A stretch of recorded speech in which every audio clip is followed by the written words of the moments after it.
A geopolítica popular permite compreender como as relações de poder no sistema internacional não se constroem apenas por meios de estados, guerras ou tratados, mas também, de forma decisiva, através da cultura, da mídia e das representações cotidianas. A televisão, nesse sentido, atua como um verdadeiro mapa simbólico do mundo. Ela organiza hierarquias, define centros e periferias e ensina, de maneira aparentemente neutra, quem sofre, quem salva e quem detém a autoridade moral.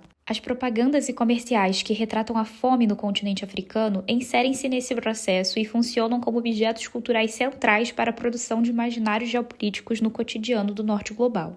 À luz de Antônio Gramsci, especialmente de suas reflexões presentes nos Cadernos do Cárcere, essas representações podem ser entendidas como mecanismos de produção de hegemonia.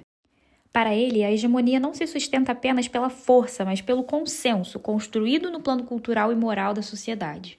É nesse nível que a mídia opera. Ela molda o senso comum, naturaliza interpretações específicas da realidade e transforma visões de mundo historicamente situadas em algo aparentemente universal. Assim, ao reiterar imagens de miséria extrema, fome e vulnerabilidade associadas ao continente africano, a televisão contribui para consolidar uma leitura hegemônica do continente como espaço de carência permanente e incapacidade estrutural. É importante ressaltar que a escolha recorrente de crianças em situação de extrema vulnerabilidade como principal recurso visual dessas campanhas não é neutra. Pelo contrário, ela responde a uma lógica de mediatização do sofrimento que transforma a dor em instrumento de mobilização emocional. Crianças negras, frequentemente expostas sem contexto histórico, político ou econômico, passam a representar a totalidade do continente africano. Esse processo reduz sujeitos concretos a símbolos de miséria, retirando-lhes agência e complexidade. Do ponto de vista gramsciano, trata-se de uma pedagogia do consenso. Aprende-se desde cedo quem deve ser ajudado e quem deve ajudar, quem ocupa a posição de vítima e quem ocupa a posição de salvador. Um exemplo emblemático dessa lógica pode ser observado nas campanhas televisivas dos Médicos Sem Fronteiras durante a crise do Ebola na África Ocidental entre 2014 e 2015. Em diversos países europeus, incluindo Portugal, foram veiculados comerciais que mostravam imagens de crianças e adultos em leitos improvisados, profissionais de saúde vestidos com trajes de contenção biológica e comunidades inteiras marcadas pelo medo e pelo luto.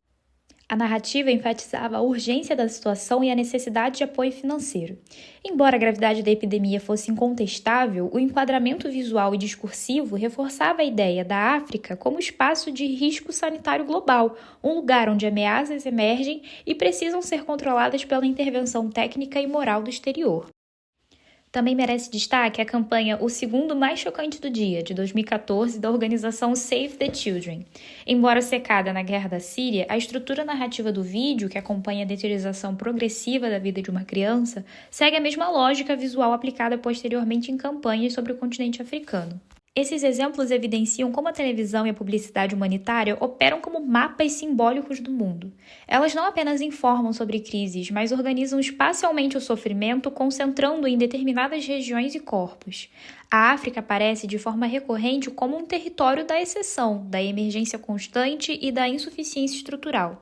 Esse enquadramento reforça distinções binárias profundamente enraizadas no senso comum: estabilidade versus caos, desenvolvimento versus atraso, autonomia versus dependência. Essa narrativa dialoga diretamente com o conceito do fardo do homem branco, formulado por Kipling no final do século XIX, no auge do imperialismo europeu.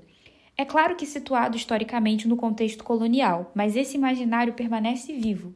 As propagandas humanitárias contemporâneas reatualizam essa lógica ao apresentar o norte global como portador natural da moralidade e da capacidade de intervenção. A fome aparece descolada de processos históricos como o colonialismo, a exploração econômica, o endividamento externo e as dinâmicas desiguais do capitalismo global. O efeito disso é a reprodução de uma imagem profundamente racista e estigmatizante do continente africano. A diversidade de realidades políticas, sociais e econômicas é apagada em favor de uma narrativa única, marcada pela miséria e pela inferiorização. Esse discurso se fixa no imaginário social justamente porque é repetido, simplificado e amplamente difundido. A ajuda humanitária aparece como gesto moral individual, uma doação, uma campanha, um ato de caridade, e não como uma questão estrutural ligada à ordem internacional. Essa abordagem despolitiza a fome e impede uma leitura crítica das relações globais de poder, contribuindo para a manutenção da hegemonia cultural ocidental descrita por Gramsci. O senso comum é fragmentado, contraditório e moldado por essas repetições cotidianas.